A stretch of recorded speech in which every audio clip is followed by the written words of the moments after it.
tous et à tous pour une nouvelle vidéo. Vous avez vu le dernier coup de la vidéo. Le dernier coup, justement, c'était les lanternes qui font un petit flop. Bon, j'espère que ça vous a plu.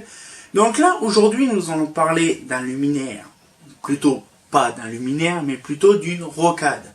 Qu'est-ce que c'est une rocade? En fait, à une ville et autour, il y a une route. Et la route, ça s'appelle une rocade. Ça permet, on va dire, de désengorger le centre-ville pour permettre aux gens d'aller de droite à gauche en passant pas par la ville. Voilà.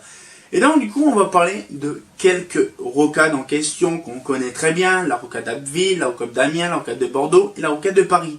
Puis on verra s'il y a d'autres rocades qui pourraient nous intéresser. Déjà, j'ai fait un petit peu, on va dire une petite visite sur certaines rocades, ça m'est arrivé, hein.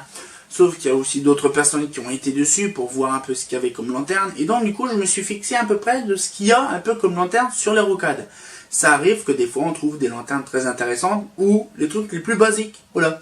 Donc là on va commencer à peu près à parler déjà de la rocade d'Abbeville. Donc la fameuse azimut qu'on trouve, l'azimut, donc c'est pareil, c'est une application spéciale qu'on ne trouve pas le nom. Oui, mais je comprends pas, on sait que la Nemo c'est une application spéciale, on sait le nom, mais pourquoi que l'azimut on ne sait pas le nom? Bon, faut penser quand même qu'on ne sait pas tout, justement, des lanternes en application spéciale. On ne sait pas tous les noms, hein, sinon on serait fou. Hein. Et donc du coup, la fameuse azimut, en fait c'est simple. L'azimut, c'est une application spéciale de la rocade d'Abbeville qu'on trouvera nulle part ailleurs d'autre. Voilà, c'est que là-dessus. Voilà, c'est ce que je vous avais expliqué par rapport à la Amiens, donc la Nemo d'Amiens. Donc là on va retourner dans la dernière vidéo, la fameuse Nemo, une application spéciale de la rocade d'Amiens, sauf que là, justement, on n'en trouve pas beaucoup. Ben là, justement, c'est la prochaine rocade qu'on va faire, c'est Amiens.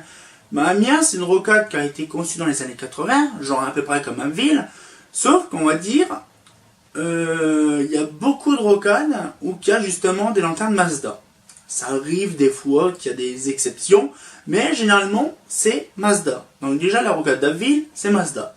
La rocade d'Amiens, c'est Mazda. Alors vous allez me dire, ça y est, tu m'as fiché avec ton Mazda. Bon, ben justement, on va parler un petit peu de tout ça. Donc la Nemo, bon ça, j'ai pas trop en parler parce qu'on en a déjà parlé le dernier coup de la Nemo. Mais on va quand même un petit peu en parler quand même, parce qu'il n'y a pas que la rocade d'Amiens qui est la Nemo, il y a aussi la rocade, justement le boulevard des Tondeurs ou un truc comme ça, à Reims, où il y a des Nemo. Alors bon, la Nemo, c'est pareil, simple optique ou double optique de comète, hein, bien sûr. Et donc du coup là c'est des modèles assez larges, hein, c'est assez gros volumineux, hein, c'est comme l'azimut, hein, je l'ai vu en vrai à Abbeville, et franchement c'est volumineux, quand tu vois la petite optique par rapport au luminaire, ça fait drôle. Donc après nous allons passer un peu plus dans le sud, Bordeaux. Bordeaux par exemple, c'est un cas à part par contre, Bordeaux c'est que du Mazda, on s'embête pas, hein, des Mazda. Donc déjà il y a l'Estelux, alors ça je suis sûr que tout le monde sait c'est quoi une Estelux. Même mon ancien pote, c'est pareil, c'est un fanatique, mon ancien pote de l'Estelux, donc il sait ce que c'est. Par contre, ces modèles-là, donc l'Estelux, il y a aussi la Spacior aussi, avec une vasque coupée, hein, c'est pareil. Une Spacior, il y en a des quantités là-bas. Des comètes également en double lampe, donc c'est l'endroit où il y a plusieurs lanternes en double lampe, on va dire. L'Estelux, la Spacior et la comète, c'est des modèles où il n'y avait que des modèles en double lampe. Alors après ça... franchement, je ne sais pas, mais je pense savoir pourquoi. C'est parce qu'à mon avis, les deux fonctionnaient un certain temps, et en pleine nuit, ben, ils n'en allumaient qu'une seule. Bon, c'était, on va dire, les réducteurs de luminosité de l'époque, hein, faut penser.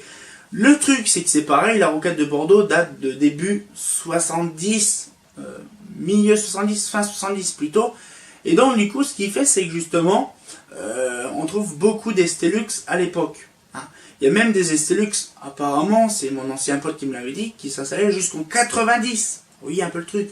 Hein. Donc du coup, ce qui fait, c'est qu'on va dire l'Estelux, c'est le plus gros numéro 1 de la rocade de Bordeaux. Après, la Spacior, c'est à un certain endroit, la Comète à un certain endroit, bien sûr. Et l'application spéciale de la rocade de Bordeaux, là la photo, justement, on voit les fameuses lanternes avec des grands arches bien comme il faut.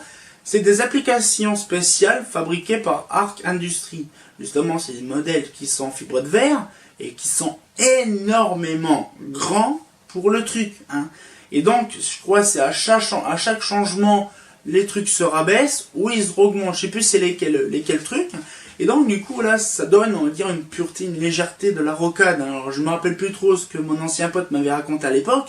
Mais voilà, donc ce qui fait, c'est qu'une harmonie gère avec du Mazda. Bon, maintenant on va remonter dans le nord. Donc là, on va passer à Paris. Bon, la rocade de Bordeaux, la rocade de Paris, ça on la connaît, le boulevard périphérique. Hein, ça, tout le monde connaît. Si personne ne connaît le boulevard périphérique, voilà, il faudra vraiment que vous me le dites. Hein. Donc du coup, le boulevard périphérique, là par contre, c'est un petit peu de mixte. Hein, il y a un petit peu de tout. Donc là, par exemple, en ancien temps, dans les années 80, 90, même bien avant, il faut dire que le boulevard périphérique date des années 60. Hein, c'est une des premières boulevards périphériques, ou même, on va dire, la 86, on va dire même la 86, on va faire les deux, hein, pour info. On en trouve pas mal de choses. Alors j'ai fait une petite liste exhaustive, mais on peut trouver plusieurs choses. Genre par exemple, la RX ou la TXN, justement, le plus grand classique au nord de Paris. On trouve la EZ dans le boulevard périphérique à certains endroits assez fréquentés. On trouve la Élan ou la Essor, hein, bien sûr, on trouve pas mal de choses. Hein, bien sûr, c'est pareil, là-dessus, il y en a de toutes les couleurs, des grosses bleues et tout bazar, vasque jauni. On trouve aussi la Saunier du Val-Vega. Alors la Saunier du Val-Vega, c'est une particularité parce que déjà, on en trouve rarement, c'est un peu comme dans la vidéo précédente que j'avais fait, mais à un seul endroit. Apparemment, la Saunier du Val-Vega, il y en a eu 4 tailles différentes. Sauf qu'il n'y en a eu qu'une seule exploitée pour l'autoroute A1. Et l'embranchement de l'autoroute A1, le boulevard périphérique. Le boulevard périphérique ou la 86. J'ai un doute. Et donc, du coup, là, ce qu'il fait, c'est qu'il y a vraiment un truc un peu spécial. On a du Saunier du Val, on a du Mazda, on a du Schrader. Et on a aussi de l'Eclatec avec de la MR 140. Oui, la MR 140, hein, ça, c'est la plus grosse MR, voilà. Donc il y a eu la MR 64, MR 83, MR 100, et il y a eu la MR 140, qui s'est vendue, je sais pas, hein. J'ai pas de catalogue là-dessus, donc apparemment elle s'est vendue dans les années 60, à peu près, hein. Et donc du coup, là, un jour, pourquoi pas, trouver de la doc sur l'Eclatec MR 140, ça serait vraiment pas mal. J'ai découvert quand même le catalogue d'Eclatec 76 avec la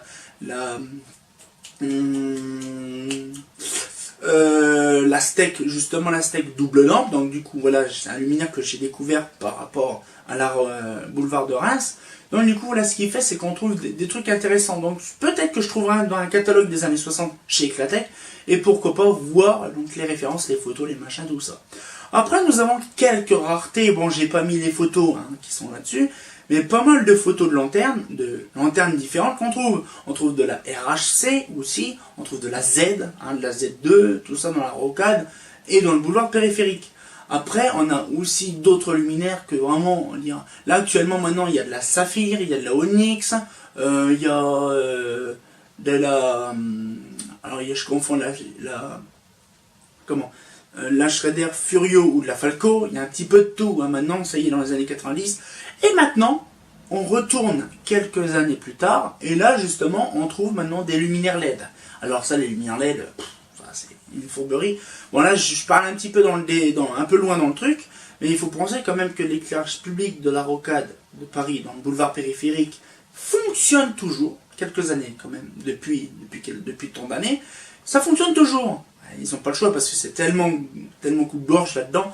Et donc du coup, ce qu'il fait, c'est que l'éclairage public de Paris, bon là je pars dans un délire, c'est une parenthèse, il faut penser quand même que le boulevard périphérique ou l'A86 qui entoure le boulevard périphérique fonctionne encore, sauf à certains endroits l'A86, parce que moi j'ai remarqué qu'une fois j'y suis allé, c'est les gros poteaux là, il y a les grosses herses, les gros bordels qui sont en haut, des fois en pleine journée ça s'allume. Bon, là c'est pas de la 250 watts, de la 400, c'est de la 1000, on avoue, hein.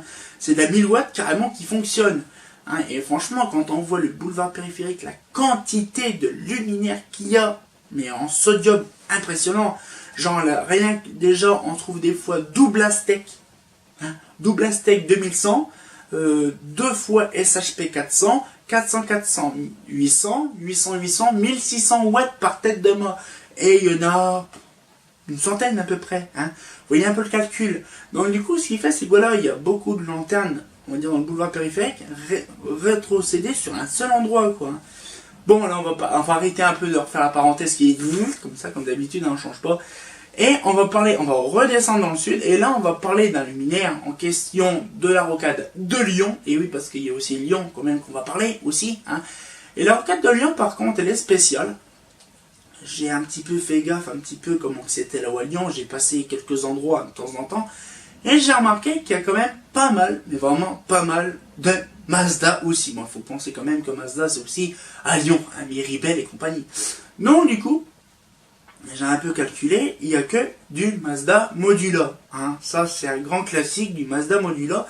Hein. Donc, du coup, là, ce qu'il fait, c'est qu'on a pas mal de choses en Mazda, dans divers rocades.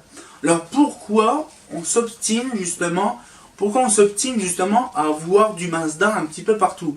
C'est aussi une autre épopée. Bon, là, par contre, je ne sais pas si je la ferai, la vidéo sur l'éclairage des autoroutes. Ça peut être pas mal, parce qu'il y a des trucs intéressants. Et ça, bon, je vous explique vite fait. Par exemple, les autoroutes, c'est simple. Les autoroutes, c'est que quasiment, on va dire, à 80% de l'éclatec. Rien que l'autoroute A4, c'est de l'éclatec, déjà. Après, on arrive à diverses occasions, les stations d'aire d'autoroute. Il y a beaucoup de luminaires éclatec, hein, ça c'est sûr, il y a quasiment que de ça. Hein. Certains échangeurs, c'est pareil, c'est de l'éclatec. Genre de la clip, des vieux modèles de la LCM et compagnie. Ça par contre je vous dis pas trop, je vous spoil pas trop, mais pourquoi pas faire une vidéo là-dessus, ça sera vraiment pas mal.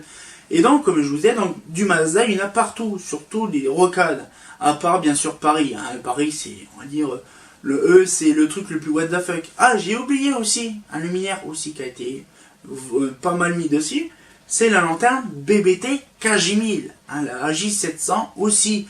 Bon, bien sûr, hein, j'ai pas toutes les photos non plus, je vais pas tout vous mettre en haut, hein, ça sert à rien, parce qu'avec tout ce qu'il y a comme lanterne sur Paris, c'est impressionnant, on s'y peut. Hein. Et donc, du coup, là, c'est pour ça que j'ai dit, pourquoi pas faire une petite vidéo sur les rocades, voilà. Donc, on a vu dans la dernière vidéo, justement, les lanternes les plus flop, et là, on a vu les lanternes sur la rocade. Je ferai d'autres vidéos comme ça, si ça vous intéresse, bien sûr, si ça vous intéresse. Je ferai des petites vidéos un peu thématiques sur certaines choses. Ça permettra justement d'obtenir des informations un petit peu spécifiques. Là, je vous ai parlé sur les rocades, on a parlé de lanternes les plus bofs. Et pourquoi pas parler d'autres choses. Mettez-moi en commentaire ou en description, donc en bas, ce que vous voulez que je parle. Donc ça dépend sur n'importe quoi. Par exemple, là j'ai peut-être un truc, un projet, ça sera sur l'éclairage des autoroutes, pourquoi pas. Je pourrais faire ça. L'histoire de la steak, ça on pourrait en parler un petit peu plus là-dessus, pourquoi pas. Donc là, donc j'espère que la petite vidéo vous a plu. On se retient encore pour une nouvelle vidéo. Eh ben, j'aime bien rouler sur les autoroutes. Ah, c'est pas faux. J'espère que la petite vidéo vous a plu. Si ça vous a plu, abonnez-vous et mettez un petit pouce bleu. Ben, c'est pas faux.